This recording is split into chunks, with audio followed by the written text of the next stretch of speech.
if you are looking for it, this is on, or at least I think starts on page 64 and continues on for a couple of pages. But so you have this hand here, this 4x1 with opening values and the singleton diamond there.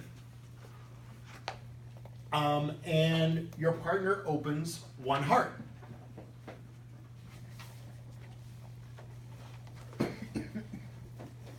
So hopefully you decide right off the top that your side definitely belongs in a game in hearts.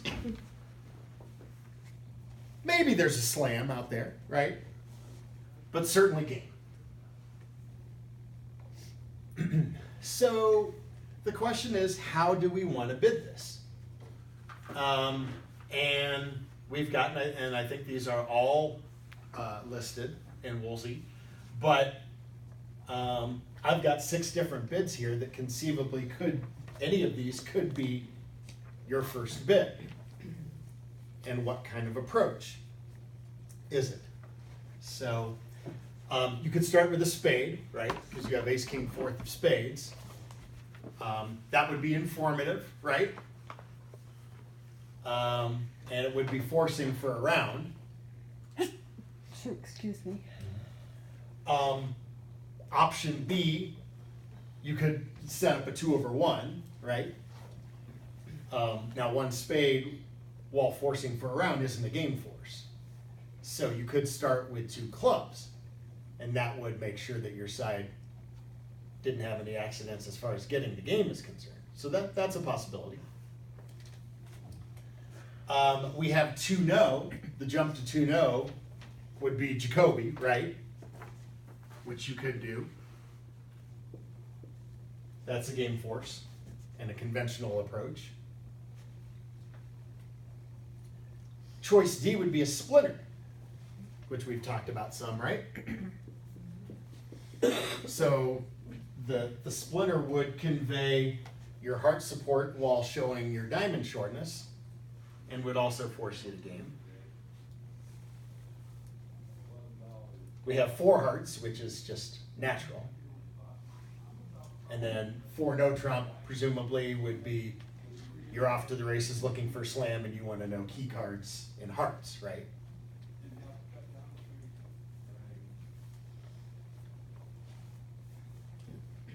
Now that's really the full spectrum of things that you could do.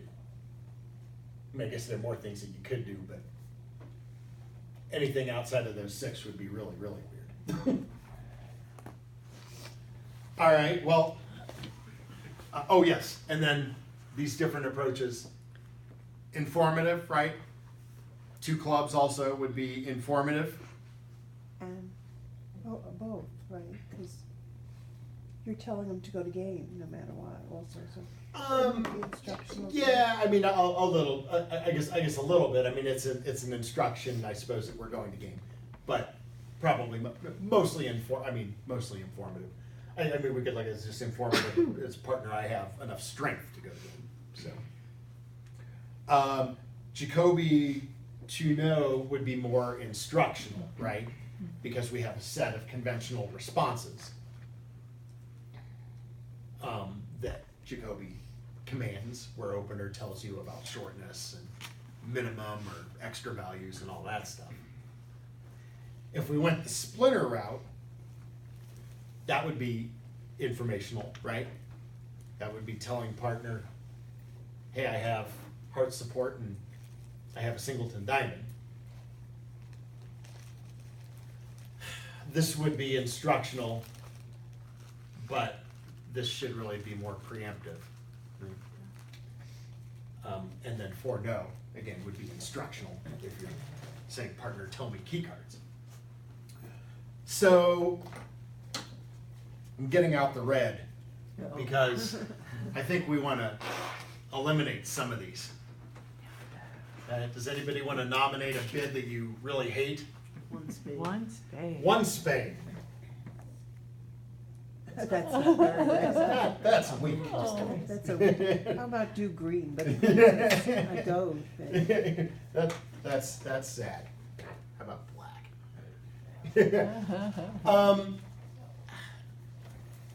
you know, come on. You have 4 card support for hearts. You know you're playing in hearts. Don't conceal your hearts from partner. 1 spade is a terrible bid. Don't ever do that. But Woolsey mentioned it as an option, so I figured we should deal with it. Well, 4 hearts. Yeah, let's get rid of 4 hearts. Your hand's way too good for that, right? 4 hearts is preemptive. You have a good hand, not a bad hand with a bunch of hearts. Get rid of 4 no-show. Yeah, it's a little much, don't you think? I mean, you might have a slam, but do you really want to completely take control of this hand and start asking for key cards? It's not, you know, let's not punish partner for having a minimum opening here, right? So yeah, I think we should scrap 4 no. All right, well, we got rid of the 3 most egregious bids, I think, right? So, I don't like this either. No. It's not the worst of the bunch, but again, I think you want to tell partner about those 4 hearts. And if you start with a 2/1 and support hearts later, partner is going to play you for 3 card heart support, not 4 card support. And that 4 card support is all that much more meaningful because you've got that singleton diamond on the side, right? You know, so this is truly this is a suit oriented hand. This is not a hand where you're thinking about keeping no trump in the picture. So. All right, so I actually think because you have a game force with 4 hearts, that we can actually reduce this to 1 of 2 options, both of which are conventional options, right? We can use our Jacoby 2-no gadget, or we could use our Splinter gadget. And both of those options, whichever one we choose, will get us at least to 4 hearts, which is our main objective here, right? You know, partner will know about the 4 card heart support. And so this is where you are confronted with 2, I think, reasonable bids.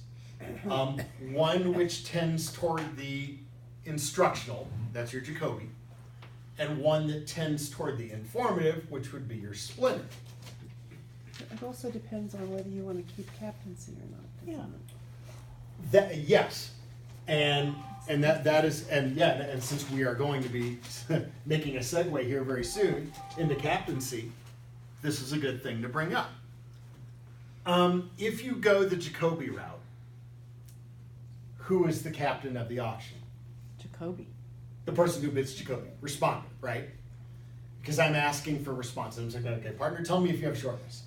Partner, tell me if you have a minimum opening or extra values, etc. You're kind of taking control. Again, which isn't an unreasonable thing to do. But is it the best thing to do? Who's the captain if you splinter? Opener. Opener becomes the captain. So that's why your first bid here is a big decision. You are about to set in motion the dynamic for the rest of your auction. So Woolsey likes the informational approach with this hand.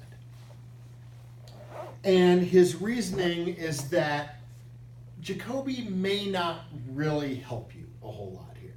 Yes, you would be the captain. Yes, you would find out more. But would it tell you what you needed to know? Like, let's say opener were to show you club shortness. Okay, that's not bad, right? I mean, that's a decent thing. You have the ace of clubs, but you have nothing else wasted in clubs. So and partner likely has a singleton rather than a void, because singletons are a lot more common. And so you might be thinking, my ace of clubs opposite partner singleton, my singleton diamond opposite who knows what partner has in diamonds. Maybe these hands could play really well. Plus I've got ace king of spades. You know, those are a couple of good cards that would cover spade losers in partner's hand. Could you start to envision a slam? Yeah, maybe. But A, we don't know that we're going to get that response from partner, and B, does it really tell us everything? It might be helpful. What if partner shows us, you know, spade shortness? That's not good. Well, yeah, now we have at least, you know, probably one card, you know, our king of spades might be wasted. So, I mean, you know, this could work, but I think you're gonna have a harder time trying to figure out whether you should be bidding beyond 4 hearts. On the other hand, if you go with the informative approach,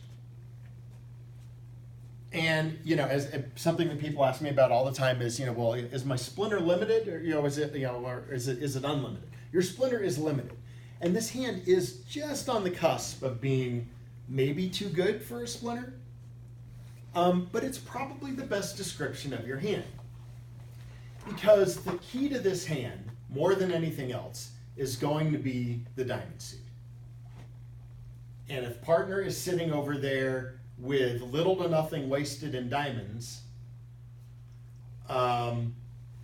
even with a pretty minimal hand, slam could be great. On the other hand, if partner is sitting over there with cards like king, queen, jack of diamonds that aren't good holdings opposite your shortness, they're going to shut this down and stop at 4 hearts, and that's where you belong.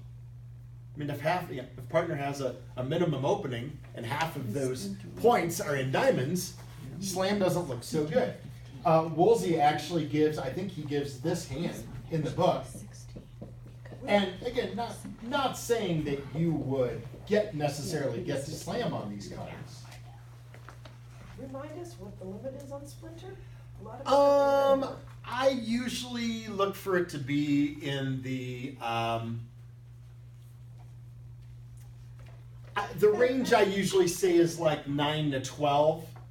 But I know you know that you will want to adjust that a little bit, you know, to figure, because you're figuring in your dummy points. So, Yeah, I mean, you know, you might splinter with a hand that is, you know, I mean, maybe as few as 7 or 8 high card points, and you know, add in your dummy points for the singleton there, or you know. But I'm mainly, I don't mind a stretching a splinter a little bit on the lower end. I think what you want to be, I would be more concerned about a splinter in your hand on the upper end that may be too good for it, where maybe you should be using Jacoby. This hand is right on the edge.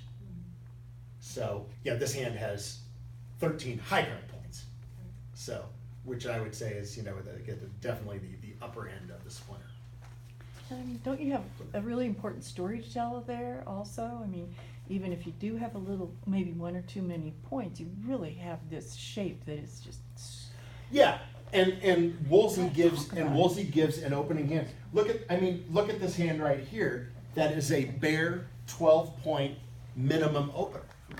Now, would you like to find yourself in 6 hearts on those 2 hands?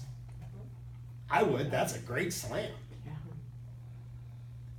But if you just look at this now, are you going to get to slam if partner splinters? Well, I mean, you still might not make a move because you're minimal, right? And you might be thinking, something like, okay, well, I don't have anything wasted in diamonds. That's good, but well, what about my queen doubleton of spades? Is that good? Well, if partner has diamond shortness, they should have something in spades, right? You are looking at the ace king of hearts. So your partner's splinter can't be based on, it's not based on much in the way of high cards in the red suits, right? Partner's points are going to be in the black suits.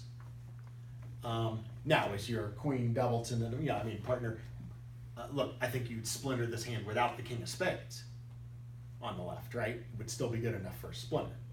So, there's no guarantee that we would or should be in slam on those 2 hands. But I think Woolsey gives you this hand here to show you, hey, the right minimum is enough to get it done. We don't need opener to have extra values. We don't need opener to have 15, 16, 17 points to be thinking slam. But, if you were to get to slam on those 2 hands, probably the only way you're getting there is if you splinter, right? You How many would trump do you need to do Yeah. a splinter? 4. Yeah. Yes, but yeah, we don't want to splinter with only 3 card support because one of the keys to the hand is roughing value. So imagine this situation here. I don't know that the opponents would find a trump lead, but a trump lead with these 2 hands would probably turn out to be a good thing for the defense, right? Try and prevent you from roughing diamonds, because they might lead a trump, and then you've got to get rid of that singleton diamond before you can rough anything, and so maybe you push out a diamond, and the opponents lead another round of trump, so they can start to cut down dummies' roughing power. Now, you only need to rough 2 diamonds because you're going to lose 1 diamond, and another diamond can get pitched from your hand on a 3rd round of spades, right? That's why this is still a really good slam, even if they found a trump lead. Although if dummy only had 3 trumps instead of 4, you might not like that so much. So, but yeah, I think I agree with Wolsey. I said even though it may be borderline a little strong for a splinter, it's probably the best description of your hand. And if there is a slam, it's probably going to give you the best chance to get there. No guarantees, but So what do they bid after their partner says 4 diamonds splinter? so the idea is that after you splinter with this hand here, almost always what's going to happen is opener's just going to sign off because they're not going to be looking for slam. But if they reevaluate your hand based on the diamond shortness and they say, ooh, I like the sound of that. My hand fits really well. I don't have much wasted in diamonds. And again, what are we looking for? We're looking for the opener opposite that splinter. We want the opener to either have nothing wasted, little to nothing wasted in diamonds like this, like just small cards, or maybe something like a jack would be okay. That's not too much wasted. Or a holding maybe like this, like ace, and then nothing else wasted. So that way the ace covers that one loser you do have, and then you don't have any other wasted honors beyond that. So that's what we would like to see for a splinter. So would you bid for no trump, or would you sign off at 4 hearts? With these 2 hands? Yeah, as opener. What's the range of the splinter? This hand could have less points than, you don't know that they have 13 points. That's true. Yeah. No, yeah, this hand could, like I said, I usually give a range of like But if you 9 bid to 12 highs. But if you bid Jacoby, you're telling them you have 13. Yes, Jacoby tends to be one of 2 hands. Most of the time, the Jacoby bidder has a balanced hand, doesn't have shortness. Because if splinter is an option, they might have chosen that option. All right. So Jacoby tends to be either you don't have shortness and you're forcing the game and you want to force the game, or you have shortness but your hand is really great and you have very serious slam interest. Okay. So, because that's a hand that you may be pursuing a slam no matter what opener's first